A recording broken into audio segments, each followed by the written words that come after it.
আলহামদুলিল্লাহ রব্বিল আলামিন আসসালাতু ওয়াসসালামু আলা সাইয়্যিদিল মুরসালিন আম্মা বাদ ফাউযু বিল্লাহি মিনাশ শাইতানির রাজিম বিসমিল্লাহির রহমানির রহিম। আসসালামু আলাইকুম ওয়া রাহমাতুল্লাহি ওয়া বারাকাতুহু। আজকে সন্ধ্যা হওয়ার সাথে সাথে মাগরিব নামাজের পর আমরা 10 তারিখের ডেটটা পেয়ে গেছি। মুহররম মাসের আজকে 10 তারিখ শুরু হয়ে গেছে, অর্থাৎ আশুরার দিন।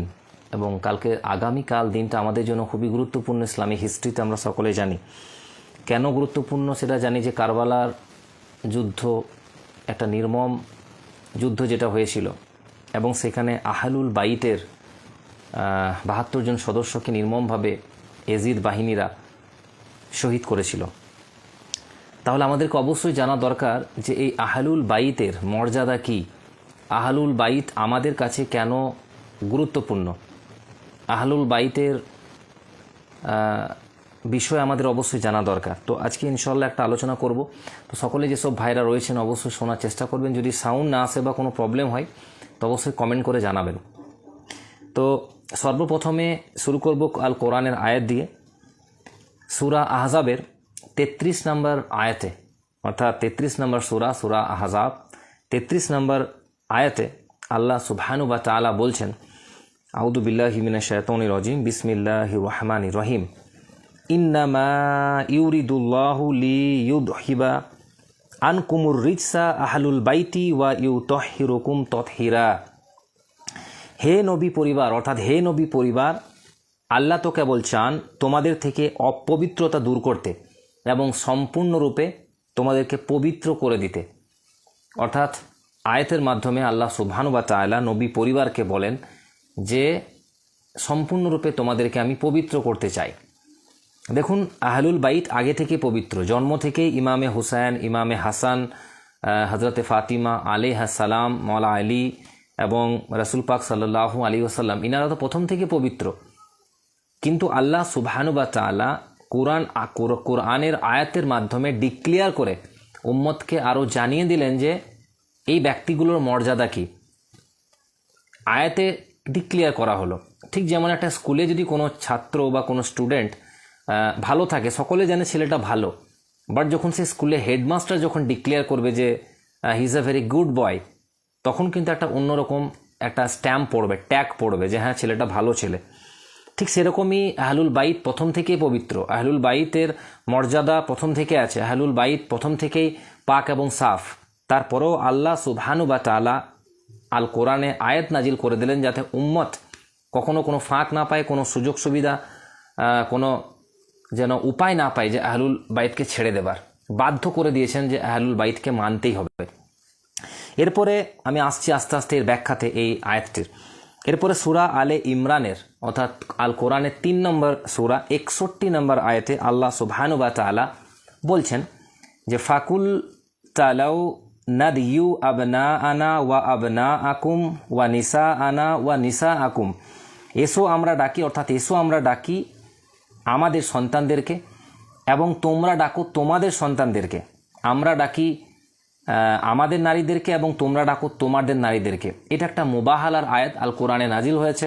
কাফিরদের সঙ্গে যখন একটা চ্যালেঞ্জিংয়ের বিষয় ছিল, তখন আল্লাহ সুবহানাহু ওয়া তাআলা রাসূল পাক সাল্লাল্লাহু আলাইহি ওয়াসাল্লামকে ওহীর মাধ্যমে আয়াতটা দিয়ে পাঠিয়েছিলেন যে হে রাসূল, তুমি তোমার পরিবারকে ডাকো এবং কাফিররা তাদের পরিবারকে ডাকুক। এবারে এইখানে যে পরিবার বলা হয়েছে, যে আমি আমার রাসূল পাক সাল্লাল্লাহু আলাইহি ওয়াসাল্লাম যে বলছেন আমি আমার সন্তানদেরকে ডাকছি, আমি আমার মহিলাদেরকে ডাকছি, তোমরা তোমাদের সন্তানদেরকে ডাকো, তোমরা তোমাদের মহিলাদেরকে ডাকো, নিয়ে আমরা চ্যালেঞ্জ করব, মুবাহালা করব, ঠিক আছে? এবং যারা জীবিত থাকবে তারা হক পথে আছে। এই আয়াতের সাপোর্টিং কি? তাহলে এইখানে যে বলা হয়েছে আমরা, রাসূল পাক যে বলছেন যে আমি আমার সন্তানদেরকে ডাকবো, আমি আমার নারীদেরকে ডাকবো, তাহলে এই কারা এই সন্তান, স্পেশালি কাদের এই মার্তাবাটা বেশি যাদের জন্য বলা হয়েছে, সেটার ব্যাখ্যা তাফসির হিসাবে সাপোর্টিং হাদিস মুসলিম শরীফে ইন্টারন্যাশনাল নাম্বারিং অনুসারে 2424 নম্বর হাদিস, ইসলামিক ফাউন্ডেশন অনুসারে 6043 নম্বর হাদিস, যেখানে আম্মা আয়েশা রাদিয়াল্লাহু তাআলা আনহা থেকে হাদিসটি বর্ণিত। তিনি বলেন যে নবীজি সাল্লাল্লাহু আলাইহি ওয়াসাল্লাম সকালে বের হলেন, গায়ে ছিল কালো পশমের একটা চাদর, অর্থাৎ রাসূল পাক সাল্লাল্লাহু আলাইহি ওয়াসাল্লাম গায়ে একটা কালো পশমের চাদর নিয়েছিলেন। হাসান আলাইহিস সালাম এলেন, তিনি চাদরের ভেতরে ঢুকে গেলেন, মানে ঢুকিয়ে নিলেন নবীজি সাল্লাল্লাহু আলাইহি ওয়াসাল্লাম। তারপরে হুসাইন রাদিয়াল্লাহু তাআলা আনহু আলাইহিস সালাম এলেন, তিনিও চাদরের ভিতরে ঢুকে গেলেন। তারপরে ফাতিমা আলাইহিস সালাম এলেন, তাকেও চাদরের ভিতরে নবীজি ঢুকিয়ে নিলেন। এরপর মওলা আলী আলাইহিস সালাম এলে, তাকেও চাদরের ভিতরে ঢুকিয়ে নিলেন। তারপরে বললেন যে হে আহলুল বাইত, আল্লাহ তাআলা, মানে দোয়া করছেন নবীজি সাল্লাল্লাহু আলাইহি ওয়াসাল্লাম, যে হে আহলুল বাইত, আল্লাহ তাআলা তোমাদের থেকে অপবিত্রতা দূর করতে তোমাদেরকে সম্পূর্ণরূপে পবিত্র করতে চান। দোয়াটি কে করছেন? আল্লাহ সুবহানাহু ওয়া তাআলার পরে যিনি সর্বশ্রেষ্ঠ ব্যক্তি, সর্বশ্রেষ্ঠ রাসূল, সমস্ত নবীদের ইমাম, তিনি দোয়া করছেন। 4জন ব্যক্তি, সে সঙ্গে নিজেকে ধরে 5জন ব্যক্তি, যে 5জনকে আমরা পাক পাঞ্জাতন বলে থাকি।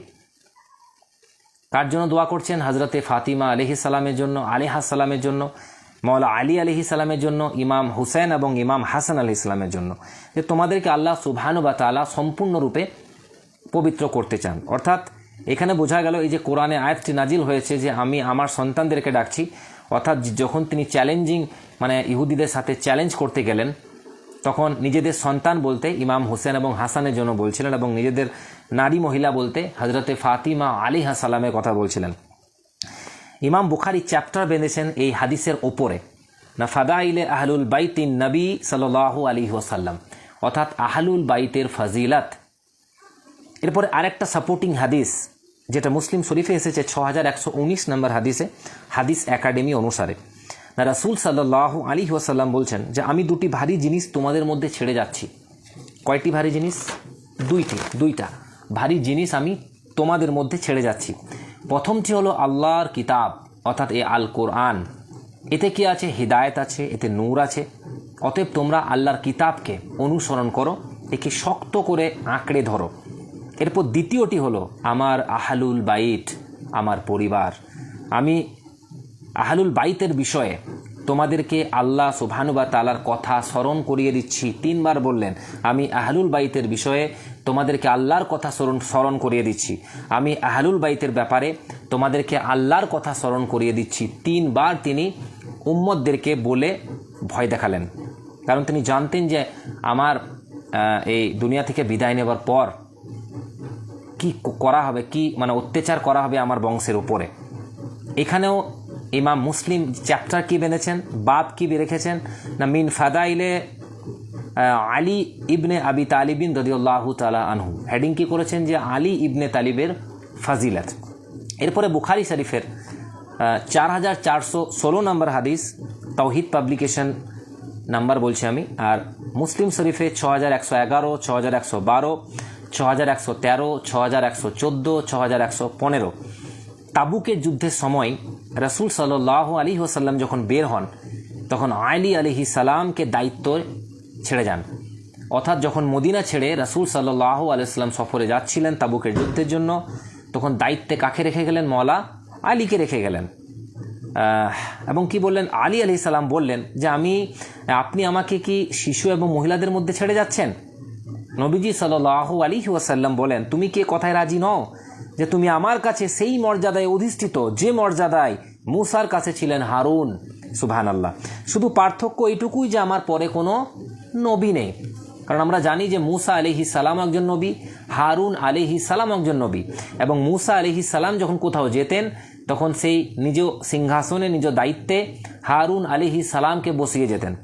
তাই রাসূল সাল্লাল্লাহু আলাইহি ওয়াসাল্লাম সেরকমই ঠিক যখন কোথাও মদিনা ছেড়ে যেতেন তখন কাকে রেখে যেতেন দায়িত্বে? মওলা আলীকে রেখে যেতেন।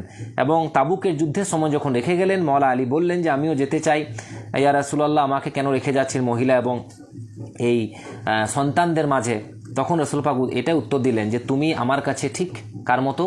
না হারুনের মতো। অর্থাৎ মওলা আলীকে একজন নবীর সাথে তুলনা করা হচ্ছে, সুবহানাল্লাহ। এবং শেষে ট্যাগ এটাই দিচ্ছেন যে পার্থক্য এটুকুই যে মূসার পরে হারুন নবী ছিল, বাট আমার পরে আর কোনো নবী নেই। অর্থাৎ যদি কেউ আমার পরে নবী হতো তো তুমি হতে, এখানে রাসূল পাক সাল্লাম বলতে চেয়েছেন। বাট সেটা অন্য কথা, কারণ রাসূল পাক সাল্লাল্লাহু আলাইহি সাল্লাম হচ্ছেন শেষ এবং আখরি পয়গম্বর। এরপরে বুখারী শরীফ একটা হাদিসে আছে, আমি আসি না 2942 নম্বর হাদিস, 3009 নম্বর হাদিস, 3701 নম্বর হাদিস, 4210 নম্বর হাদিস, মুসলিম শরীফে 6116, 6117 এবং 18 রাসূল সাল্লাল্লাহু আলাইহি ওয়াসাল্লাম বলেন যে খাইবারের যুদ্ধের সময় আমি এমন এক ব্যক্তিকে পতাকা দেব যার হাতে বিজয় আসবে। অর্থাৎ আগামীকাল যুদ্ধ হবে, তার আগের দিন খাইবারের যুদ্ধের সময় রাসূলুল্লাহ সাল্লাল্লাহু আলাইহি ওয়াসাল্লাম বলেন যে আমি আগামীকাল এমন এক ব্যক্তিকে পতাকা দেব যার হাতে জয় আসবে, যার হাতে বিজয় আসবে। কার হাতে পতাকা দেওয়া হবে সেই জন্য সকলেই কিন্তু আশা করতে লাগলেন। এবারে সাহাবিরা যারা ছিলেন তারা প্রত্যেকে আশাবাদী, তারা প্রত্যেকেই মনে একটা ইচ্ছা জাগলো যে কালকে যদি আমি পতাকা পাই তো আমি কত না সৌভাগ্যবান হব, যদি মানে আমার হাতে বিজয় আসবে। পরের দিন সকালে সবাই কিন্তু অপেক্ষা করলেন যে কার হাতে পতাকা দেওয়া হবে, কার হাতে পতাকা দেওয়া হবে। অনেক সাহাবী তো রাতে মানে এই আশাতে মানে ঘুমাতে পর্যন্ত পারেনি। কিন্তু রাসূল সাল্লাল্লাহু আলাইহি ওয়াসাল্লাম বললেন, আলী কোথায়, আলী কোথায়, আলীকে ডাকো আমার কাছে। এবং আলীকে তারপরে ডেকে আনা হলো আলাইহিস সালামকে।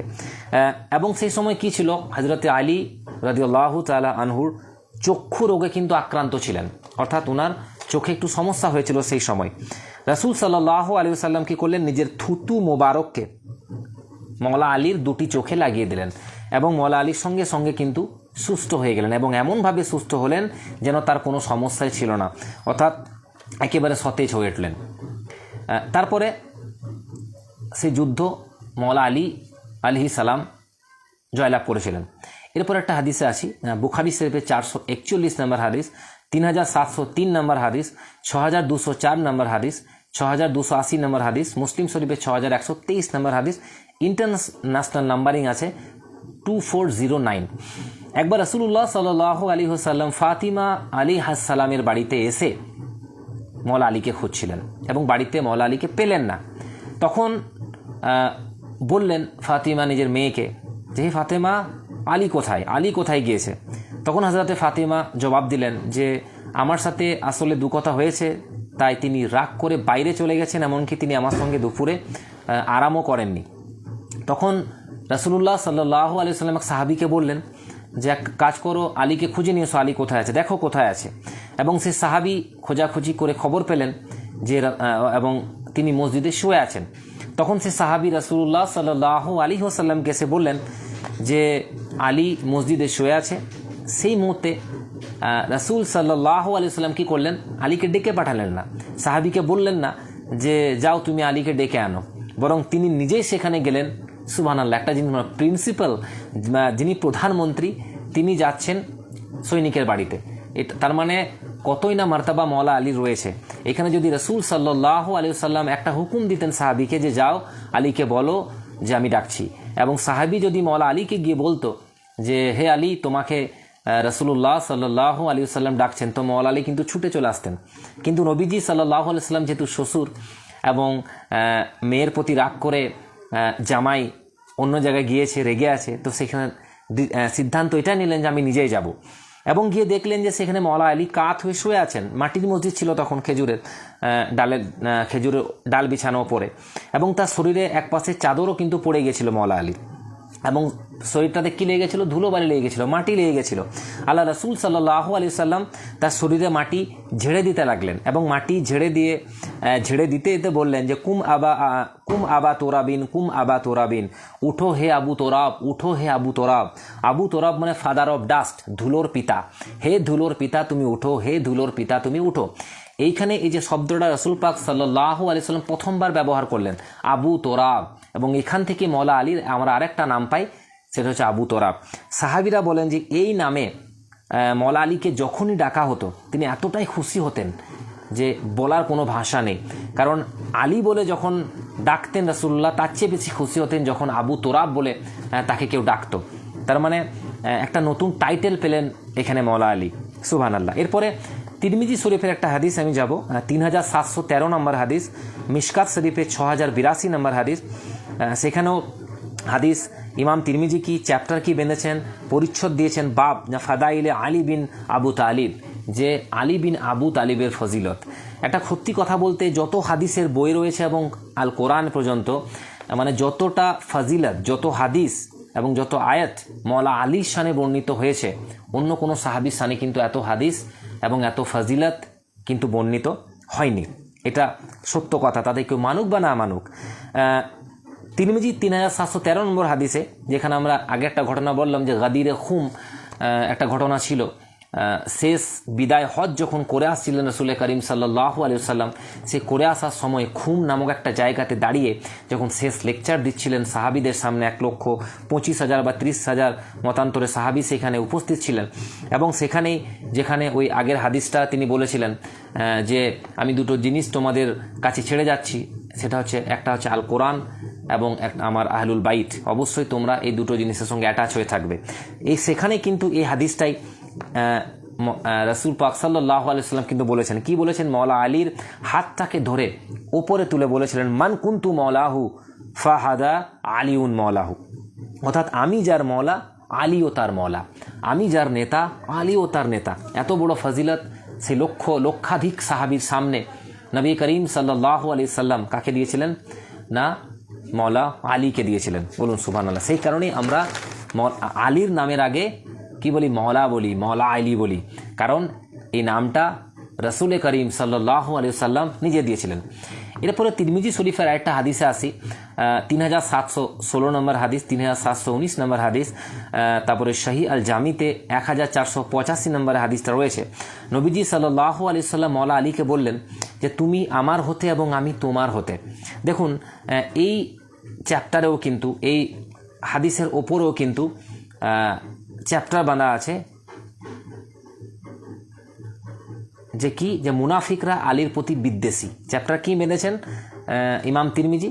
যে যারা মুনাফিক হবে তারা আলীর প্রতি বিদ্বেষ পোষণ করবে, আলীর প্রতি তাদের মনে কোনো মোহাব্বত থাকবে না, তারা আলীর প্রশংসা কিন্তু পছন্দ করবে না।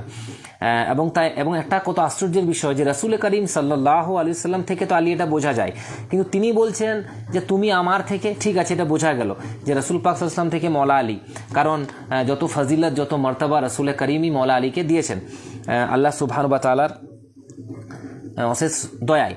তবে তারপরে কি বলছেন যে আমি তোমার থেকে, নবীজি বলছেন মওলা আলীকে যে আমি তোমার থেকে। তো এটা কিভাবে হয়? আসলে মওলা আলীর পর থেকে, মওলা আলীর খানদানই হচ্ছে রাসূল করিম সাল্লাল্লাহু আলাইহি ওয়াসাল্লামের খানদান। মওলা আলীর সন্তান ইমাম হোসেন এবং ইমাম হাসান, ইমাম হোসেন আলাইহিস সালামের সন্তান জাইনুল আবেদিন থেকে আজ পর্যন্ত ওটা দুনিয়াতে নবীর বংশ জীবিত রয়েছে। সেই কারণে আমার মনে হয় রাসূল করিম সাল্লাল্লাহু আলাইহি ওয়াসাল্লাম বলেছেন যে আলী তোমার থেকে আমি, মানে তোমার থেকে আমার বংশ চলবে। আর সেম হাদিস এই কথাটাও আছে যে আমার কোনো কাজ থাকলে আমি নিজেই সম্পূর্ণ করি, অথবা আমার পক্ষ থেকে তা আলী সম্পূর্ণ করে। বলুন সুবহানাল্লাহ। এরপরে মুসলিম শরীফে 78 নম্বর হাদিস, তিরমিজি শরীফে 3736 নম্বর হাদিস, ইবনে মাজাতে 114 নম্বর হাদিস, আল মুসান্নাফে 32,064 নম্বর হাদিস, মিশকাত শরীফে 6100 নম্বর হাদিস। হাদিসটি মওলা আলী কিন্তু নিজেই বর্ণনা করছেন। মওলা আলী বলছেন যে নবীজি সাল্লাল্লাহু আলাইহি ওয়াসাল্লাম আমাকে বলেছেন যে তোমাকে শুধু মুমিনরাই ভালোবাসবে, যারাই মুমিন হবে তারা তোমাকে ভালোবাসবে, আর মুনাফিকরা তোমার প্রতি বিদ্বেষ রাখবে, অর্থাৎ হিংসা করবে। অর্থাৎ মুনাফিকের মনে কখনো আলীর মোহাব্বত থাকবে না, আর মুমিনের মনে কখনো আলীর প্রতি বিদ্বেষ, আলীর প্রতি হিংসা থাকবে না। আহলুল বাইতির প্রতি মোহাব্বত কিন্তু সবসময় মুমিনের বুকে থাকবে। অর্থাৎ এখানে রাসূল করিম সাল্লাল্লাহু আলাইহি সাল্লাম কিন্তু স্পষ্ট ভাষায় বুঝিয়ে দিচ্ছেন যে যারাই আহলুল বাইতির প্রতি মোহাব্বত রাখে, যারাই আহলুল বাইতের প্রশংসা করে তারাই মুমিন, আর যারাই আহলুল বাইতের প্রশংসা, আহলুল বাইতের ফজিলত বর্ণনা করতে দ্বিধা পায় তারা কিন্তু কখনোই মুমিন হতে পারে না। মুসলমান হতে পারে কিন্তু তারা মুনাফিক, তারা কিন্তু অবশ্যই তাদের ঠিকানা কোথায় হবে সেটা ভালো করে বুঝতে পারছেন। এরপরে আরও হাদিস আছে, বুঝতে পারবেন। এরপরে মিশকাতুল মাসাবিতে 5837 নম্বর হাদিস, মুস্তাদরাক লিল হাকিমে 4637 নম্বর হাদিস, কানজুল উম্মালে 32,889 নম্বর হাদিস, যেখানে রাসূল করিম সাল্লাল্লাহু আলাইহি ওয়াসাল্লাম বলেছেন আনা মদিনাতুল ইলম ওয়া আলিউন বাবুহা, আমি হচ্ছি জ্ঞানের শহর, I am the city of knowledge and Ali is the door. সুবহানাল্লাহ। রাসূল করিম কি বলছেন যে আমি হচ্ছি জ্ঞানের শহর। একটা পুরো নলেজটা যদি আমার কাছে থাকে তো সেই শহরে, সেই জ্ঞানের শহরে প্রবেশ করতে গেলে দরজা হচ্ছে মওলা আলী। অর্থাৎ এখানে ক্লিয়ার ভাষায় প্রকাশ করছেন রাসূল করিম যে আমার পরে যদি সবচেয়ে বড় জ্ঞানী ব্যক্তি কেউ হন তো সেটাকে না মওলা আলী। এরপরে তিরমিজি শরীফে 3712 নম্বর হাদিস, সহিহাতে হাদিসটি রয়েছে 2224 নম্বরে। মওলা আলী এবং রাসূলের সাহাবীরা একদা অভিযান বা সফরের থেকে ফিরে আসার পর কয়েকজন সাহাবি কিন্তু রসুলে করিম সাল্লাল্লাহু আলাইহি ওয়াসাল্লামকে অভিযোগ করছিলেন। কার বিরুদ্ধে? মওলা আলীর বিরুদ্ধে। না, হযরত আলীর বিরুদ্ধে নবীর কাছে এসে অভিযোগ করছেন, মানে কোনো একটা বিষয় এসে অভিযানে মওলা আলী এমন একটা কাজ করেছিলেন যে কাজটা হয়তো সাহাবিরা পছন্দ করেনি, বা সাহাবিরা মানে ভুল বুঝেছিলেন, সাহাবিদের মিস্টেক হয়েছিল বুঝতে মওলা আলীর সেই ডিসিশন বা মওলা আলীর সেই কাজটাকে। এবং সাহাবিরা এসে রসুল করিম সাল্লাল্লাহু আলাইহি ওয়াসাল্লামকে কিন্তু কমপ্লেন করতে লাগলেন। তখন কিন্তু ধীরে ধীরে রসুল করিম সাল্লাল্লাহু আলাইহি ওয়াসাল্লাম কিন্তু পছন্দ করলেন না, তিনি কিন্তু রেগে গেলেন এবং মুখ ফিরিয়ে নিলেন এবং বললেন যে আলী আমার থেকে এবং আমি আলী হতে, আমার পরে সেই হবে সমস্ত মুমিনদের সঙ্গী ও নেতা। আর মনে রাখবে, তোমরা কখনোই কিন্তু আলীর জন্য আলীর বিরুদ্ধে আমার কাছে কখনো অভিযোগ করবে না, কারণ আমি জানি আলীর সিদ্ধান্ত কখনো ভুল হতে পারে না, আলী কখনো ভুল কাজ করতে পারে না। তোমাদের হয়তো ভুল হয়েছে বোঝা, তোমাদের মিস্টেক হয়েছে যে আলী যে কাজটা করেছে তোমরা হয়তো ভুল বুঝেছো, কিন্তু এবং আমার কাছে এসে কমপ্লেন করছো, খবরদার হুঁশিয়ার হয়ে যাও, আজকের পর থেকে তোমরা আলীর বিরুদ্ধে কোনো অভিযোগ করো না। সেম হাদিস আল মুস্তাদরাক লিল হাকিমে 4654 নম্বরে রয়েছে যে রাসূল করিম সাল্লাল্লাহু আলাইহি ওয়াসাল্লাম বলেন, কখনোই তোমরা আলীর ব্যাপারে আমার কাছে কেউ অভিযোগ করবে না, আল্লাহর কসম করে বলছি সে আল্লাহর জাত সম্পর্কে ভীষণ ভীত। অর্থাৎ রাসূল করিমের কথাই তো সত্য। রাসূল করিম সাল্লাল্লাহু আলাইহি সাল্লাম যদি সাহাবীদেরকে শুধু মুখে বলেন সেটাই যথেষ্ট, কারণ সাহাবীরা রাসূলের কথাকে কোনো মানে বোঝার জন্য, সত্য বলে স্বীকার করার জন্য কোনো প্রমাণ চান না। তারপরেও কিন্তু রাসূল করিম কি করছেন? আল্লাহর কসম খেয়ে বলছেন, মানে সে কথাটাতে আরও জোর দিচ্ছেন যে আল্লাহর কসম করে বলছি আলীর বিরুদ্ধে কমপ্লেন করো না, কারণ আলী যেভাবে খোদাকে ভয় করে এবং খোদা যেভাবে আলীকে ভালোবাসে সেরকম বান্দা আমার পরে দুনিয়াতে কেউ নাই। তারপরে আল মুস্তাদরাক লিল হাকিমে 26,748 নম্বর হাদিস রয়েছে আর একটা, যে রাসূল করিম সাল্লাল্লাহু আলাইহি ওয়াসাল্লাম বলেন যে আলীকে যে গালাগালি দিল সে কিন্তু আমাকে গাল দিল। হে আমার উম্মতিরা, হে আমার উম্মত, সমস্ত উম্মত যত দুনিয়াতে আসবে তাদেরকে আমার নবীজি সাল্লাল্লাহু আলাইহি ওয়াসাল্লাম বললেন যে খবরদার তোমরা কখনোই আলীকে গালাগালি করো না, কারণ আলীকে যদি তোমরা গাল দাও ভেবে রেখো তোমরা গালটা আমাকে দিচ্ছ, আর আমাকে গাল দেওয়া মানে তোমরা কোথায় যাচ্ছ? জাহান্নামে যাবে। অর্থাৎ মওলা আলী এবং আহলুল বাইতের বিষয়ে উল্টোপাল্টা বলতে গেলে কিন্তু সে কিন্তু জাহান্নামে যাবে, কারণ স্পষ্ট ভাষায় আহলুল বাইত এবং নবীর পরিবার হচ্ছে অর্ধেক ইমানের অংশ। এটাই সত্যি কথা, ইমানের অর্ধেক অংশ হচ্ছে আহলুল বাইত। এরপরে হাদিস আছে, আমি শোনাচ্ছি। তারপরে কানজুল উম্মাল একটা হাদিস রয়েছে 32,977 নম্বর হাদিস, আল ফিরদৌসে 1411 নম্বর হাদিস। রাসূল সাল্লাল্লাহু আলাইহি সাল্লাম বলেন যে আমার পরে আমার উম্মতের সবচেয়ে জ্ঞানী ব্যক্তি হলো মওলা আলী। অর্থাৎ আমার পরে আমার উম্মতের যদি সবচেয়ে সর্বশ্রেষ্ঠ জ্ঞানী ব্যক্তি কে হয় সেটা হচ্ছে এই আলী আলাইহিস সালাম। তারপরে তারিখে দিমাশক ও ইমাম ইবনে আসাকিরের 363 থেকে 364 নম্বর পাতায়, ইমাম ইবনে কাসিরের বিদায়া বা নিহায়াতে 221 পাতায় লেখা আছে যে আলীর জন্য আল্লাহর কিতাবে যা অবতীর্ণ হয়েছে তা অন্য কারো জন্য অবতীর্ণ হয়নি।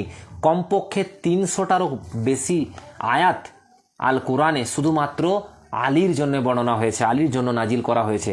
বলুন সুবহানাল্লাহ।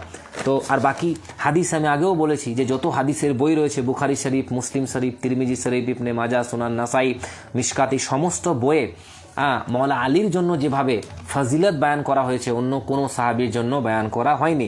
কারণ সাহাবাদের জন্য, সাহাবাদের হাদিস বর্ণনা করার জন্য যে চ্যাপ্টার বানা হয়েছে যে ফাদাইলে সাহাবা, মানে সাহাবাদের ফজিলত, সেখানেও মওলা আলীর বর্ণনা আছে, এবং আহলুল বাইতের জন্য আলাদা করে চ্যাপ্টার বেঁধে ফজিলত বয়ান করা হয়েছে। মওলা আলীর জন্য আলাদা করে চ্যাপ্টার বানা হয়েছে এবং হাদিস বর্ণনা করা হয়েছে। এরপরে আমরা আসছি আল মুস্তাদরাক লিল হাকিমে 4713 নম্বর হাদিস, আল মুসনাদে 9698 নম্বর হাদিস, তিরমিজিতে 3870 নম্বর হাদিস, সহিয়াতে 6977 নম্বর হাদিস। রাসূল সাল্লাল্লাহু আলাইহি ওয়াসাল্লাম বলেছেন যে আমি তাদের সঙ্গে যুদ্ধ করব, I will fight with them who will fight against আহলুল বাইত। যারা আমার আহলুল বাইতের সঙ্গে যারা যুদ্ধ করবে, যারা আহলে বাইতের সঙ্গে যুদ্ধ করবে, আমি তাদের সঙ্গে যুদ্ধ ঘোষণা করছি। যারা তাদেরকে ভালোবাসবে আমিও তাদেরকে ভালোবাসবো। অর্থাৎ আমার মুসলিম ভাইরা, আহলুল বাইতকে যদি ভালো মানে বেঁচে থাকেন তবে কিন্তু রাসূল করিম সাল্লাল্লাহু আলাইহি ওয়াসাল্লামের শাফায়াত প্রাপ্ত হবেন কিয়ামতের মাঠে। না হলে কিন্তু কিয়ামতের ময়দানে রাসূল করিম সাল্লাল্লাহু আলাইহি ওয়াসাল্লামকে কিন্তু মুখ দেখাতে পারবেন না। এরপরে বুখারী শরীফের 3712 নম্বর হাদিস, 3713 নম্বর হাদিস, 3791 নম্বর হাদিস। হাদিসটি বর্ণনা করছেন কে? সুবহানাল্লাহ, আবু বকর সিদ্দিক রাদিয়াল্লাহু তাআলা আনহু। হযরত আবু বকর কি বলছেন?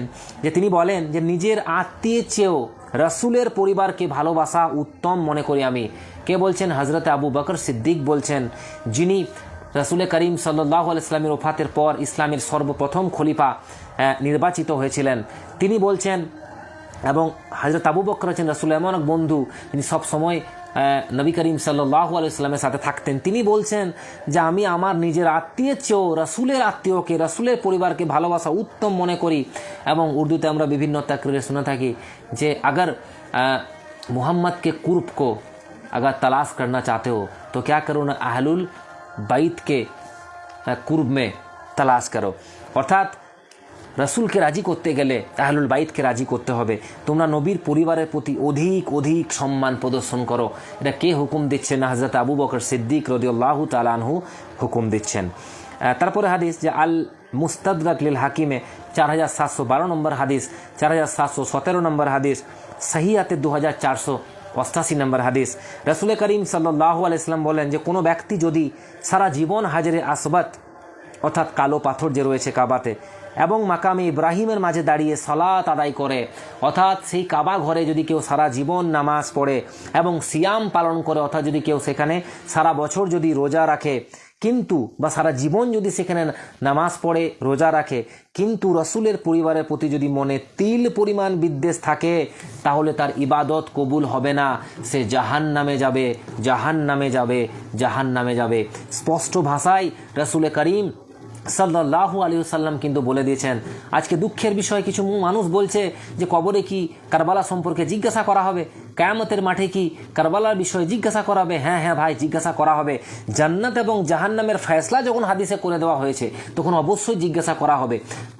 রাসূল করিম সাল্লাল্লাহু আলাইহি ওয়াসাল্লামকে যখন মুখ দেখাবে কিয়ামতের মাঠে, তিনি তো বলেই দিচ্ছেন যে আহলুল বাইতকে চিনল না তাকে আমি চিনব না, যে আহলুল বাইতকে ভালোবাসলো না তাকে আমি ভালোবাসবো না, তাকে আমি তার সাফায়াত করব না।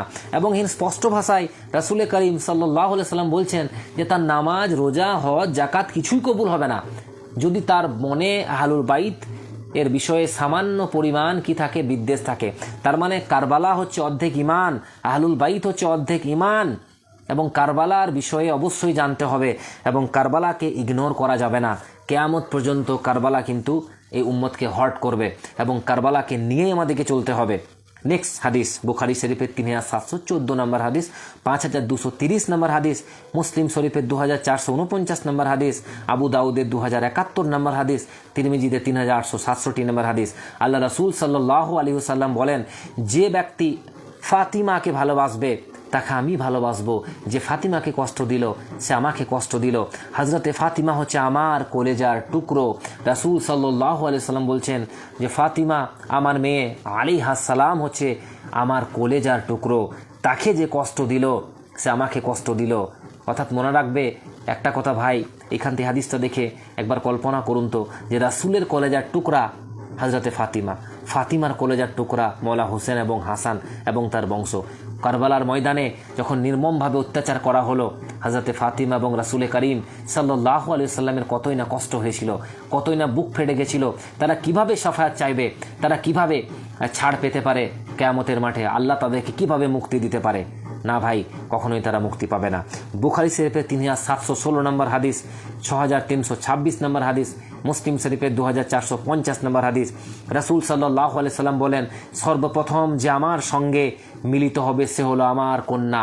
অর্থাৎ জান্নাতে আমার প্রিয় রাসূলের সাথে হযরতে ফাতিমা সর্বপ্রথম মিলিত হবেন। বুখারী শরীফের হাদিস 3624 নম্বর, 6285 নম্বর, মুসলিম শরীফের 2450 নম্বর। রাসূল সাল্লাল্লাহু আলাইহি ওয়াসাল্লাম বলেন, জান্নাতে রমণীদের নেত্রী হবেন ফাতিমা আলাইহাস সালাম। অর্থাৎ জান্নাতে হযরতে ফাতিমা হচ্ছেন মহিলাদের, সমস্ত মহিলা যারা জান্নাতে যাবে তাদের সর্দার, তাদের নেত্রী, তাদের নেতা কে হবেন? না হযরতে ফাতিমা আবু দাউদের হাদিস 4284, 8283, 4283, ইবনে মাজার 4086, আল মুস্তাদরাক লিল হাকিমে 8672, মুজাম্মাল কবিরে 566, মুসনাদে 645। রাসূল সাল্লাল্লাহু আলাইহি ওয়াসাল্লাম বলেন, ইমাম মাহদি আলাইহিস সালাম আসবেন ফাতিমার বংশ হতে।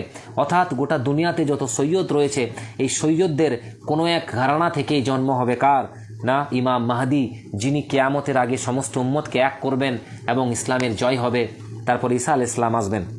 বুখারী শরীফের হাদিস 2704, 3629, 3746, 7109, আবু দাউদে 4682, মিশকাতে 6144। হাসান রাদিয়াল্লাহু তাআলা আনহুকে নিয়ে রাসূল করিম সাল্লাল্লাহু আলাইহি ওয়াসাল্লাম একবার মিম্বরে চড়লেন। মিম্বরের উপর চেপে বললেন যে নিশ্চয়ই আমার এই সন্তান দুই বড় মুসলমানদের দলের মধ্যে বিবাদের সমাধান করবে।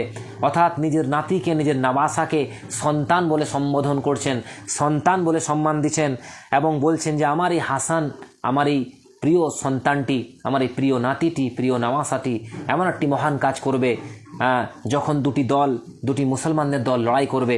এখানে ইশারা করা হয়েছে, আগে থেকে কিন্তু বলে দেওয়া হয়েছে। রাসূল করিম সাল্লাল্লাহু আলাইহি ওয়াসাল্লাম জানতেন যে পরে কি হবে, কারণ রাসূলকে আল্লাহ সুবহান ওয়া তাআলা জানিয়েছিলেন যেমন একটা সময় আসবে পরে, যখন মওলা আলীর একটা দল এবং হযরতে মুআবিয়া রাদিয়াল্লাহু তাআলা আনহুর একটা দল একে অপরের সাথে লড়াই করবে। অবশ্যই মওলা আলী আলাইহিস সালাম সেই যুদ্ধে হকের ওপর ছিলেন এবং মওলা আলী অবশ্যই হকে ছিলেন এবং হযরতে মুআবিয়া কিন্তু ভুল সিদ্ধান্তে উপনীত হয়েছিলেন সেই যুদ্ধে। এবং সেই যুদ্ধের পরে সেই দুটো দলকে একত্রিত করেছিলেন, সুলাহ হাসান হয়েছিল। সেই দিকে সারা করে রাসূল করিম সাল্লাল্লাহু আলাইহি সাল্লাম মিম্বারে চাপিয়ে কিন্তু সমস্ত সাহাবীদেরকে বলেছিলেন যে আমার এই সন্তান, এই হাসান একটা মহান কাজ করবে না, দুটি দলকে কিন্তু একত্রিত করবে। এরপরে তিরমিজি 3781, মিশকাতে 6171, সহিহাতে 2785 আর অন্যান্য হাদিসের বইও আছে যে রাসূল সাল্লাল্লাহু আলাইহি ওয়াসাল্লাম বলেন যে হাসান এবং হুসাইন হলো জান্নাতি যুবকদের সর্দার। একটু আগে আমরা শুনলাম যে হযরতে ফাতিমা জান্নাতি মহিলাদের সর্দার এবং তারই দুই সন্তান মওলা হুসেন এবং মওলা হাসান জান্নাতে যুবকদের সর্দার। ইনশাআল্লাহ আমরা যখন জান্নাতে যাব এবং সর্দার, আমাদের সর্দার কে না, মওলা হুসাইন। এরপরে বুখারী শরীফের হাদিস 3753, 5994, তিরমিজি 3770, মিশকাতে 6164। রাসূল সাল্লাল্লাহু আলাইহি ওয়াসাল্লাম বলেন যে হাসান এবং হুসাইন হলো দুনিয়াতে আমার দুই ফুল, টু ফ্লাওয়ার্স, অর্থাৎ দুটি ফুলের টুকরোর সঙ্গে তুলনা করেছেন। সুগন্ধ ছিল মওলা হোসেন এবং হাসানের, এবং সেই ফুল দুটিকে কিন্তু কারবালার ময়দানে এজিদ এবং তার সাথীরা, তার কমান্ডাররা কীভাবে অত্যাচার করেছিল। আল্লাহু আকবার। এরপরে হাদিস তিরমিজি শরীফের 3769 আর সহিতে 6967, কানজুল উম্মালে 39,255, মুসান্নাফ ইবনে আবি শায়বাতে 32,182। উসামা ইবনু যায়েদ যখন একটা কাজে রাত্রে রাসূল করিম সাল্লাল্লাহু আলাইহি ওয়াসাল্লামের কাছে গেলেন, গিয়ে দেখলেন যে পিঠে ও কোলে চাদরে কী যেন একটা জড়ানো রয়েছে। মানে কোনো একটা কাজে সেই সাহাবি রাসূলের কাছে রাত্রে গেলেন কোনো একটা কাজে, সেই কাজে যাওয়ার সময় তিনি দেখলেন যে রাসূলের পিঠে কোনো একটা কি জড়ানো রয়েছে এবং জিজ্ঞাসা করলেন সেই সাহাবি যে ইয়া রাসূলুল্লাহ, আপনার চাদরের আড়ালে কি রয়েছে, কি জড়ানো রয়েছে, কি লুকোনো রয়েছে। যখন রাসূল করিম সাল্লাল্লাহু আলাইহি ওয়াসাল্লাম সেই চাদরকে সরিয়ে নিলেন, দেখা গেল দুই বাচ্চা দুই কোলে ঝুলে রয়েছে, এক পাশে মওলা হুসাইন, এক পাশে মওলা হাসান, এবং দোয়া করলেন হে আল্লাহ, তুমি এদেরকে ভালোবাসো এবং যে এদেরকে ভালোবাসবে তাদেরকে তুমি ভালোবাসো। অর্থাৎ পৃথিবীর সর্বশ্রেষ্ঠ পয়গম্বর, সমস্ত পয়গম্বরদের ইমাম, সমস্ত নবীদের ইমাম, ইমামুল আম্বিয়া জনাবে মুহাম্মাদুর রাসূলুল্লাহ সাল্লাল্লাহু আলাইহি ওয়াসাল্লাম, যার দোয়া কখনোই কিন্তু অস্বীকার করা হয়নি। তিনি দোয়া করছেন আল্লাহর কাছে যে হে আল্লাহ, এই ইমাম হুসেন এবং হাসানকে যারা ভালোবাসবে তাদেরকে তুমি ভালোবাসো। অর্থাৎ স্পষ্ট ভাষায় ক্লিয়ার হয়ে যাচ্ছে জান্নাত এবং জাহান্নাম ডিপেন্ড করছে ইমামে হুসেন এবং হাসানের প্রতি। ইমামে হুসেন এবং হাসান, কারবালা এবং আহলুল বাইত হচ্ছে অর্ধেক ইমানের অংশ। অর্থাৎ স্পষ্ট ভাষায় ক্লিয়ার হয়ে গেছে যে মুসলমান, অর্থাৎ প্রত্যেক মুসলমানের জন্য ফরজ এবং ওয়াজিব হয়ে গেছে যে আহলুল বাইতকে ভালোবাসতে হবেই, আর না হলে কিন্তু জান্নাত পাওয়া যাবে না। এরপরে তিরমিজি শরীফে 3735 নম্বর হাদিস, আহমদে 17111 নম্বর হাদিস, ইবনু মাজাতে 144, 143, আল মুসান্নাফে 32196 নম্বর হাদিস। ইমাম হুসেনের মাথায় চুমু খেয়ে বললেন তুমি আমার থেকে এবং আমি তোমার থেকে।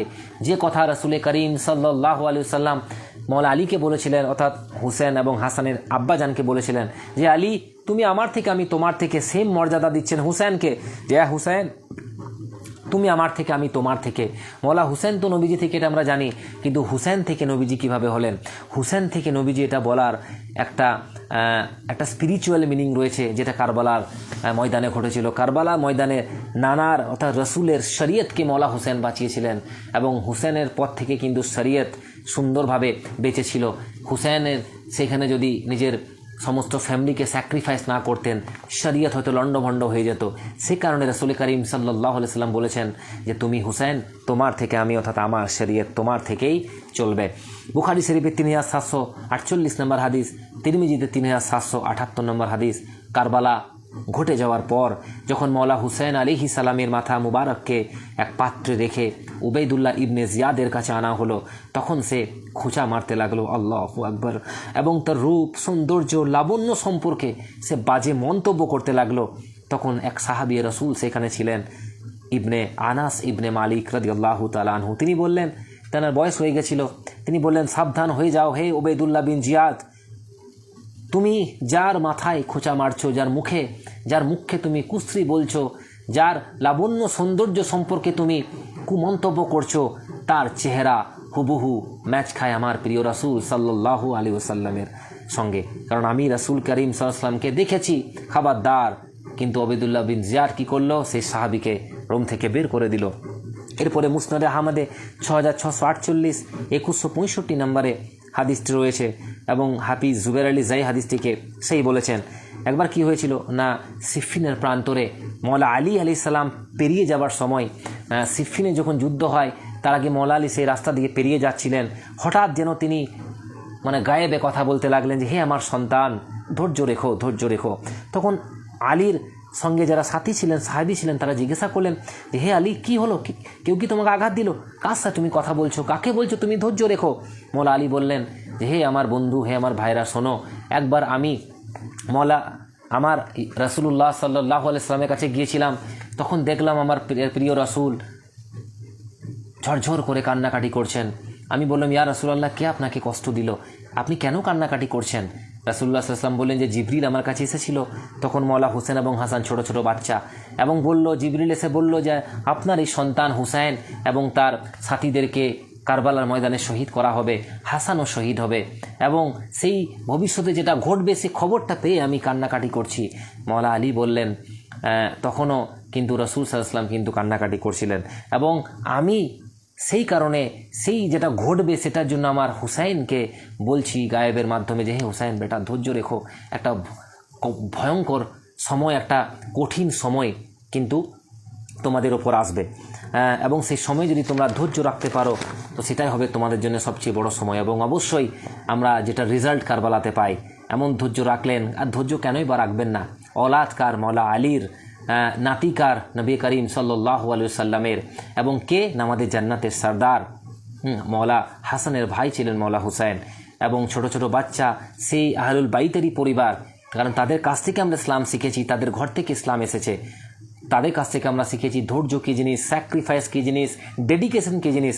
কারবালা শুধুমাত্র একটা যুদ্ধের নাম নয়, Karbala is a dedication, Karbala is a name of motivation, Karbala is a name of sacrifice. Karbala থেকে আমরা অনেক কিছুই পাই, কারবালা থেকে আমরা শিখতে পাই কিভাবে স্যাক্রিফাইস করতে হয়, কিভাবে ইসলামের জন্য নিজের জীবনকে ছোট ছোট ফুলগুলোকে স্যাক্রিফাইস করেছিলেন মৌলা হুসেন, নিজের পরিবারের ছোট ছোট বাচ্চাদেরকে আল্লাহর পথে কুরবান করেছিলেন। এরপরে আল মুজাম্মল কবির একটা হাদিস আছে 2867 নম্বর হাদিস, হযরত আম্মার বিন ইয়াসির হাদিসটি বর্ণনা করেন। তিনি বলেন যে উম্মে সালমা রাদিয়াল্লাহু তাআলা আনহা হযরত আম্মারকে বললেন, এই উম্মে সালমাকে জানেন? এই উম্মে সালমা হচ্ছেন নবী আলাইহিস সালামের একজন স্ত্রী। কারণ আমার প্রিয় নবী সাল্লাল্লাহু আলাইহি সাল্লামের অনেকজন স্ত্রী ছিলেন, তার মধ্যে একজন স্ত্রী উম্মে সালমা, এবং একজন স্ত্রী কিন্তু সেই কারবালার যখন ঘটনা ঘটেছিল রাসূল পাক সাল্লাল্লাহু আলাইহি সাল্লামের ওফাতের 50 বছর পর কারবালা ঘটেছিল 682 খ্রিস্টাব্দে। তো সেই সময়ে কিন্তু উম্মে সালমাও কিন্তু জীবিত ছিলেন সে, এবং উম্মে সালমা হজরত আম্মার বিন ইয়াসিরকে বললেন যে আমি হুসাইনের জন্য হুসাইন যখন শহীদ হলো কারবালাতে, সে হুসাইনের জন্য আমি জিনদেরকে কান্নাকাটি করতে শুনেছি। অর্থাৎ জিনরাও কান্নাকাটি করছিল যখন কারবালা ঘটেছিল। এত ভয়ঙ্কর ঘটনা, এত নির্মমভাবে শহীদ করা হয়েছিল তাদেরকে, এবং সব কিছু ছিল তাদের শরীয়ত, তাদের বাড়ি থেকে তারা জান্নাতের সরদার। তারা চাইলে তারা একটু দোয়া যদি হাত তুলে দিতেন আল্লাহর বারগাহে, তো সেখানে কিয়ামত ঘটে যেত। কিন্তু ওনারা এটা করেননি। আমাদের উম্মতের জন্য, ইসলামের জন্য নিজের জীবনকে স্যাক্রিফাইস করেছেন। জিন্দা পর্যন্ত কান্নাকাটি করেছেন। সেটা কে বলছেন? নবীর স্ত্রী বলছেন, উম্মে সালমা। এবং উম্মে সালমা এটাও বলেছিলেন যে নবী করিম সাল্লাল্লাহু আলাইহি সাল্লামকে তার পাশে কারবালার মাটি পর্যন্ত জিবরিল আলাইহিস সালাম এনে দিয়েছিলেন, এবং সেই মাটি আমার কাছে ছিল। এবং নবীজি বলেছিলেন যে দেখবে যেদিন এই মাটি লাল হয়ে যাবে সেদিন বুঝে নেবে যে আমার হুসাইন কারবালাতে শহীদ হয়ে গেছে। এবং আমি এই মাটির লাল কালার দেখে বুঝতে পারলাম যে কারবালা ঘটে গিয়েছে। ইমামে হুসেন এবং তার সঙ্গী সাথী, তার সন্তান, ছোট ছোট বাচ্চা, ফুলের মতো 6 মাসের আলী আসগর, 18 বছরের আলী আকবর, আরও অনেক ভাই, মৌলা হাসানের ছেলে মৌলা আলীর আরও সন্তানরা সকলে কিন্তু শহীদ হয়েছেন। এরপরে তিরমিজি শরীফে 3776 নম্বর হাদিস, আনাস বিন মালিক রাদিয়াল্লাহু তাআলা আনহু বর্ণনা করেন যে দৈহিক গঠনে মৌলা হাসান আলাইহিস সালামের মতো, মৌলা হাসান আলাইহিস সালাম ছিলেন রাসূল পাকের মতো নিচে পাঁচটা, অর্থাৎ বুক থেকে নিচের পাঁচটা হাঁটন, চলন, ইশারা, এই সমস্ত কিছু কিন্তু নবীজির মতো ছিল মৌলা হাসানের। এবং মুখ মুবারক, মুখ, মাথা, চুল, এই সব কিছু নবীজির মতো ছিল কার? মৌলা হুসাইনের। সুবহানাল্লাহ। অর্থাৎ বুঝতে হবে আমার ভাইরা যে এই যে এতগুলো হাদিস আমি বর্ণনা দিলাম, এই হাদিসগুলো দেখে তো বুঝতে পারলেন যে কতটা গুরুত্ব, কতটা ফজিলত আল্লাহ সুবহানাহু ওয়া তাআলা দিয়েছেন আহলুল বাইতকে, অর্থাৎ সেই 5 জনকে, বিশেষ করে 5 জনকে। নাকি আহলুল বাইত মানে আমরা জানতে পারলাম যে পাঞ্জাতন যে 5 জন হাদিসে উল্লেখ হয়েছে। নবীজি সাল্লাল্লাহু আলাইহি ওয়াসাল্লাম নিজে, হযরতে ফাতিমা, মৌলা হুসেন, মৌলা হাসান, মৌলা আলী, সেই সঙ্গে নবীদের যে সমস্ত স্ত্রী, ওনারাও কিন্তু আহলুল বাইত। আকিল, হজরতে জাফর, ইনাদের সন্তানরাও আহলুল বাইত। কিন্তু স্পেশালাইজ করা হয়েছে, ক্যাটাগরিক্যালি 5 জনকে বিশেষ করে বলা হয়েছে যে এরা আমার আসল পরিবার। এখান থেকে, কারণ আমরা জানি যে নবী করিম সাল্লাল্লাহু আলাইহি ওয়াসাল্লামের কোনো সন্তান ছিল না, তার মৌলা আলী এবং হজরতে ফাতিমার পর থেকেই কিন্তু নবীর বংশ চলছে, এবং কিয়ামত পর্যন্ত এই বংশ চলতে থাকবে। দুনিয়াতে যত সৈয়দ রয়েছে সেই সৈয়দ বংশ থেকেই ইমাম মাহদী আলাইহিস সালামের আগমন হবে এবং একদিন দুনিয়া জয় হবে। তো আমার সকল ভাইরা, এই মুহররম মাস আগামীকাল, অর্থাৎ আজকে ভোর যখন হবে, অবশ্যই আশুরার দিন অবশ্যই সকলে রোজা রাখবেন, কারণ এই রোজার বিশেষ ফাজিলত রয়েছে। এই রোজা কিন্তু আগে থেকে চলে আসছে। রাসূল করিম সাল্লাল্লাহু আলাইহি ওয়াসাল্লাম রোজাকে রাখতে বলেছেন প্রথম থেকেই, কারণ এই দিনে মুসা আলাইহিস সালাম কী করেছেন? ফিরাউনের ওপর জয়লাভ করেছিলেন। বুখারী শরীফে হাদিস রয়েছে, আর অন্যান্য বইও হাদিসটি রয়েছে। এবং ইহুদিরা সে দিনটাকে পালন করত, এই আশুরার রোজা রাখতো। এবং তখন প্রথম দিকে কিন্তু আশুরার রোজা ফরজ ছিল প্রায়। পরে যখন এই আমাদের 30 দিনের রমজানের রোজা যখন ফরজ করা হলো, তখন এই আশুরার এই রোজাকে নফল রোজা বলে গণ্য করা হলো। এবং রাসূল করিম সাল্লাল্লাহু আলাইহি ওয়াসাল্লাম বলেছেন যে ইহুদিরা যেহেতু এই দিনটাতে রোজা রাখে, কারণ ইহুদিরাও মুসা আলাইহিস সালামকে মানে, কারণ তাদের নবী হচ্ছে মুসা আলাইহিস সালাম, তারা হয়তো অন্যভাবে মানে, তারা বিগড়িয়ে দিয়েছে, কিন্তু মুসা আলাইহিস সালামকে ইহুদিরা মানে। তো ইহুদিরা মুসা আলাইহিস সালামকে স্মরণ করে সেই আশুরার দিনে রোজা রাখতো। সেই কারণে আমার রাসূলুল্লাহ সাল্লাল্লাহু আলাইহি ওয়াসাল্লাম বলেছেন যে হে আমার উম্মতেরা, হে মুসলমানেরা, তোমরা অবশ্যই রোজাটা রাখবে। মুসা আলাইহিস সালামের ওই দিন জয় হয়েছিল সেই কারণে। এবং তোমরা কি করবে? তার সঙ্গে একটা রোজা বাড়তি অ্যাড করবে, হয় তার আগের দিন একটা রাখো বা তার পরে একটা রাখো। কারণ ইহুদিরা যেহেতু একটা রাখে, আমরা একটা রাখলে তাদের কপি হয়ে যাবে, অনুসরণ হয়ে যাবে, কারণ অন্য জাতির আমরা অনুসরণ করতে পারি না। সেই কারণে তোমরা 2টা রোজা রাখবে, একটা হয় আশুরা রাখবে বা আশুরার পরের দিন সেই সঙ্গে, আর না হলে আশুরার আগের দিন এবং আশুরার দিন, অর্থাৎ 9 এবং 10 মুহররম, আর না হলে 10 এবং 11 মুহররম। তো যারা আজকে রেখেছিলেন তো অবশ্যই কাল এবং পরশু রাখুন, এবং যারা আজকে রাখেননি, যারা আজকে রেখেছিলেন তারা কালকের দিনটা রাখবেন, আর যারা আজকে রাখেননি তারা কাল এবং পরশু রাখবেন। আর একটা ভাই মনে রাখতে হবে, এবং সেই দিনটা, সেই রোজাটা কিন্তু বরাবর চলে আসছিল, নফল হয়ে আসছিল, মানুষ কিন্তু রোজাটা অনেকে পালন করত। কিন্তু এখন যেভাবে রোজাটা পালন হচ্ছে, এত ঘটা করে পালন হতো না। এই রোজাটা 4 চাঁদ লেগে গেল, কারণ ওই দিনটাতে, আশুরার দিনেই আবার এই কারবালার মতো ঘটনা ঘটে গেল না, কারবালার মতো নির্মম ঘটনা ঘটলো। এবং এই দিনেই, আশুরার দিনে কিন্তু কিয়ামত সংঘটিত হবে। এবং কারবালা হয়ে যাওয়াতে, ইমাম হোসেন শহীদ হয়ে যাওয়াতে এই রোজা আরও 4 চাঁদ লেগে গেল।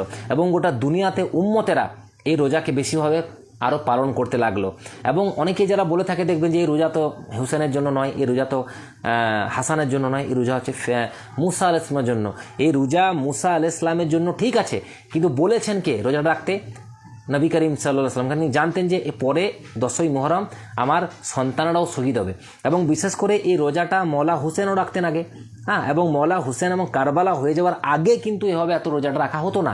বিশেষ করে মওলা হুসেনকে স্মরণ করে এই রোজাটা গোটা দুনিয়াতে বেশি করে রাখা হয়, এবং মওলা হুসেনের কারবালা হওয়ার জন্য যত বেশি মানুষ এই রোজাটা রাখছে তত বেশি সওয়াব পাবে। কারণ এই কারবালা ঘটেছে বলেই সবাই কিন্তু মুসা আলাইহিস সালামের বিষয়ে জানতে পারছে এবং মুসা আলাইহিস সালামের ফজিলতটাও জানতে পারছে। তাই অবশ্যই রোজাটা মুহররমের সঙ্গেও কানেক্টেড, এবং ওই দিনটাতে মুহররমের মতো মুহররম এর ঘটনাও কিন্তু ঘটে। তাই অবশ্যই কিন্তু এরকম আজে বাজে মন্তব্য করবেন না যে না এই রোজা ইমাম হোসেনের সম্পর্ক, অবশ্যই সম্পর্ক আছে। কারবালা ঘটেছে বলেই গোটা দুনিয়ার মানুষ হোসেনের মুহাব্বাতে রোজাটা রাখছে, যদিও রোজাটা স্টার্ট হয়েছে তারও আগে থেকে, সেটা অন্য বিষয়। দ্বিতীয়ত অবশ্যই ভাই দেখুন, এই 10 দিনে নির্মমভাবে অত্যাচার করা হয়েছে আহলুল বাইতের প্রতি, এবং বিশেষ করে দুদিন, এই 2-3 দিন 8, 9, 10 মুহররম, এই আজকের দিনে, এই আগামীকাল এই যে কারবালা মানে ঘটবে আর কি, এবং ছোট ছোট বাচ্চাদেরকে শহীদ করা হয়েছে, পানি দেওয়া হয়নি, পানি বন্ধ করা হয়েছে, যাদের আন্ডারে জান্নাত রয়েছে, হাউজে কাউসার রয়েছে, তাদেরকে কিন্তু পানি বন্ধ করা হয়েছে। আর আজকে গোটা দুনিয়ায় মুসলমানরা কী করছে? এনজয়। আমি একটা কথা বলছি ভাই, যারা বলছো যে ভাই সঠিক নিয়তে করছি, ভালো নিয়তে করছি, যাই করছি হোসেনকে ভালোবেসে করছি, আমি একটা কথা বলছি, আপনি উত্তর দিন। আমার সন্তান যদি আজকের দিনে মারা যায়, এবং 5 বছর পরে বা প্রতি বছর একই ডেটে যদি আপনি আমাকে এসে বলেন যে আজকের দিনে তোমার সন্তান মারা গিয়েছিল, আমি ভালো নিয়তে খানিক ডান্স করে নিই, আমি ভালো নিয়তে তোমার সন্তানকে ভালোবেসে খানিক এনজয় করে নিই, ভাই আমি মেনে নিতে পারবো?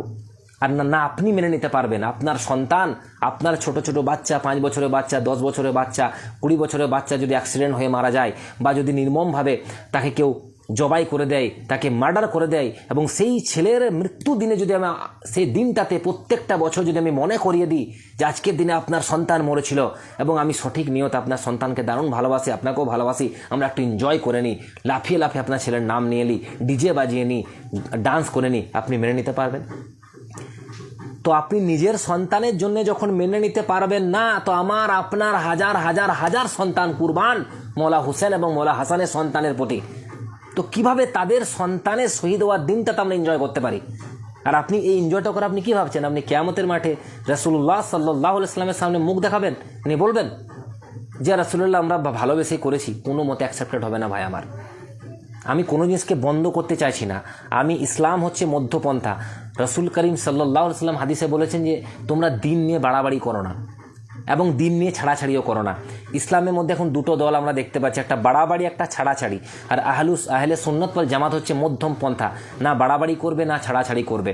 মুহররম মাসে আপনি রোজা রাখুন, দান খয়রাত করুন, দুদিন রোজা রাখুন, বেশি বেশি করে দান খয়রাত করুন, অবশ্যই মাহফিল করুন, যেখানে আহলুল বাইতের মর্যাদা বয়ান করুন, যেখানে যে ঘটনা ঘটেছিল সে ঘটনাগুলো মানুষকে শোনান, ঠিক আছে, মানুষকে খাবার খাওয়ান, গরিবদেরকে আপনি অন্ন বস্ত্র দান করুন, আপনি মেহফিল রাখুন, জুলুস করুন, আদবের সাথে ভালো ড্রেস পরে, পাঞ্জাবি পায়জামা পরে, টুপি পরে আপনি র্যালি বের করুন শান্তির সঙ্গে, এবং সকলেই নারা লাগান ইয়া হুসেনের, এবং আল্লাহর ধ্বনি, নারা তাকবীর, আল্লাহর প্রশংসা করুন, কোনো সমস্যা নেই।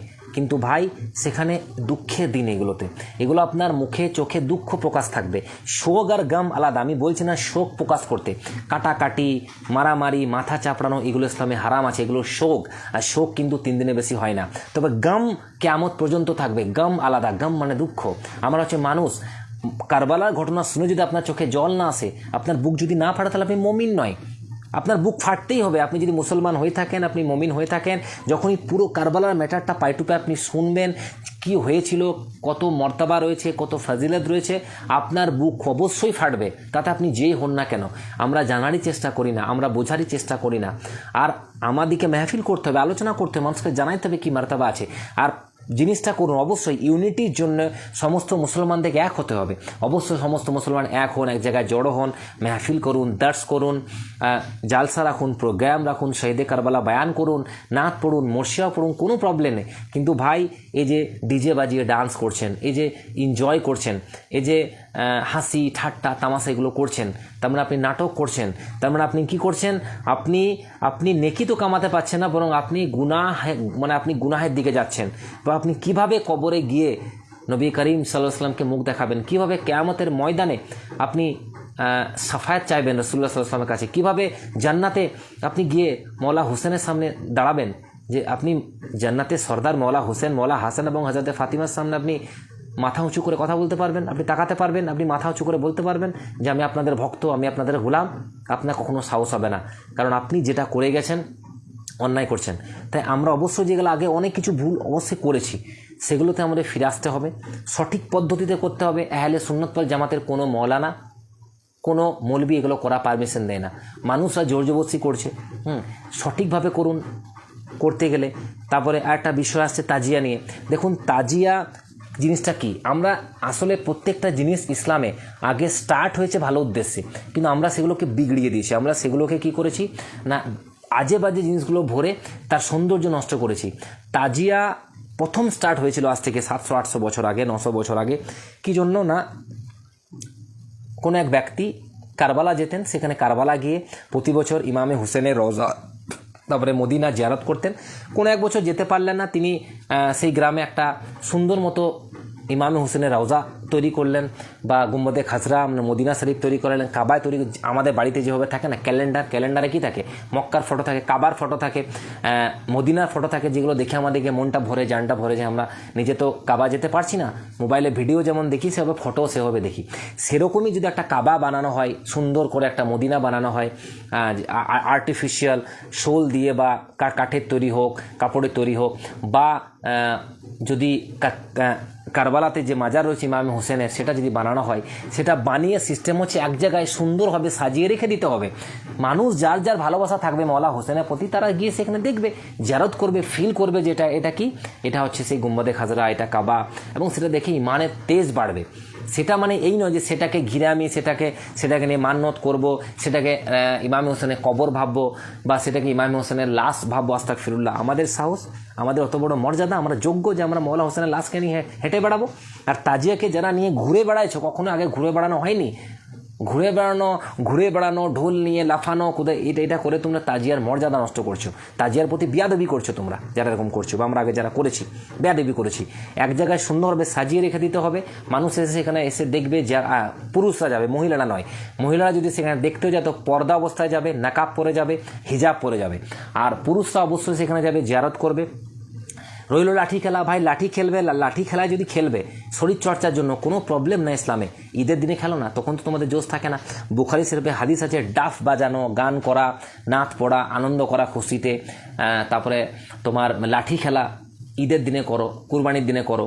এমন এক দিনটা আমরা চুজ করে নিয়েছি, মানে যেদিন করার দরকার সেটা করছি না, যেদিন করার দরকার নেই সেটা করছি। যে দিনটাতে ইসলামিক ইতিহাসে সবচেয়ে দুঃখের দিন, নির্মমভাবে 72 জনকে হত্যা করা হয়েছে, শহীদ করা হয়েছে, যাদেরকে পানি দেওয়া হয়নি, ইসলামের আমাদের জান্নাতি সর্দারদেরকে যেদিন শহীদ হয়েছেন, সেদিন আমরা কি করবো? এনজয়। সেদিন লাঠি খেলে আমরা হুই হল্লাটা করবো, ঢোল বাজাবো। আমরা সঠিক দিনকে চুজ করতে পারি না, সঠিক সময়কে আমরা হারিয়ে দিচ্ছি। এটাই হচ্ছে আমাদের সমস্যা। আর ঢোলে প্রবলেম কি, ঢোল আগে ছিল, বাজানো হতো, দামামা বাজানো হতো যুদ্ধের ঘোষণার জন্য, মানুষকে এক জায়গায় জড়ো করার জন্য। তখন লোক সংখ্যা কম ছিল, মানুষকে ডাকা হতো একত্রিত করার জন্যে। এখন তো ঢোলের প্রয়োজন, এখন তো মাইক রয়েছে, এখন তো বক্স রয়েছে, মোবাইল ফোনে আমরা সবাইকে জড়ো করে নিতে পারি। এখন তো আমাদের বক্স বাজছে, বক্স আপনি করুন 50টা বক্স করুন, সেখানে মর্শিয়া গাওয়ার জন্য, নাত গাওয়ার জন্য। মর্শিয়া গাওয়ার সময় দেখতে হবে যেন অনেক মর্শিয়া শিয়া মৌলবীরা লিখেছেন, যেখানে সাহাবিদেরকে আবার গালিগালজ করা হয়, তারপরে আহলুল বাইতকে মানে কি করা হয়, মজলুম প্রকাশ করা হয়, সেরকম যেন না হয়। মর্শিয়া হবে মওলা হোসেনের প্রশংসায়, আলী আসগরের প্রশংসায়, কারবালার সঠিক ঘটনা প্রশংসায়, কোনো সমস্যা নেই। আসলে আমরা সঠিক জিনিসগুলোকে মানে বিগড়িয়ে দিয়ে এমন করেছি, নিয়ে অনেক মানুষ কি করছে, আঙুল তুলছে এবং সেখান থেকে দূরে।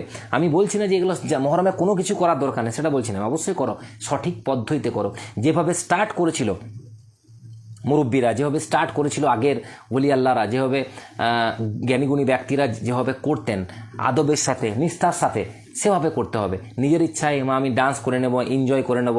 আজকাল তো শহরে বিভিন্ন জায়গায় দেখছি ডিজে বাজিয়ে ডান্স চলছে, এনজয় করছে, মানে মনে হচ্ছে পিকনিক হচ্ছে। পিকনিকটা কার জন্য হচ্ছে? তার বাবার বিয়ে হচ্ছে। যারা পিকনিক করছো, যারা ডান্স করছো, মদ খেয়ে যারা গাঁজা খেয়ে লাফাচ্ছ, যদি বুকে পাটা থাকে, সাহস থাকে, নিজের বাপ যেদিন ইন্তেকাল করবে, তোমার বাপ যেদিন মারা যাবে, সেদিন আমি তোমাকে গাঁজা দেবো, তুমি খেয়ে নাচতে পারবে? সেদিন তুমি মদ খেয়ে ডান্স করতে পারবে, এনজয় করতে পারবে?